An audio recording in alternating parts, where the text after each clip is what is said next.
৩৯ বছর বয়সে আরেকটি বিশ্বকাপ খেলার স্বপ্ন, এমনটা ইঙ্গিত দিলেন আর্জেন্টাইন বিশ্বকাপ জয়ী তারকা লিওনেল মেসি।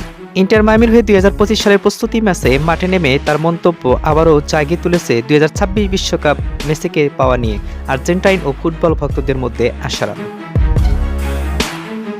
মেক্সিকোর ক্লাব আমেরিকার বিপক্ষে প্রাক মৌসুম প্রস্তুতি ম্যাচে ২-২ গোলে ড্র করে ইন্টার মায়ামি পরে টাইব্রেকারে ২-৩ ব্যবধানে জয় তুলে নেয় দলটি। ম্যাচের প্রথমার্ধে গোল করেন মেসি, দেখান নিজের চিরপরিচিত ফিনিশিং দক্ষতাও।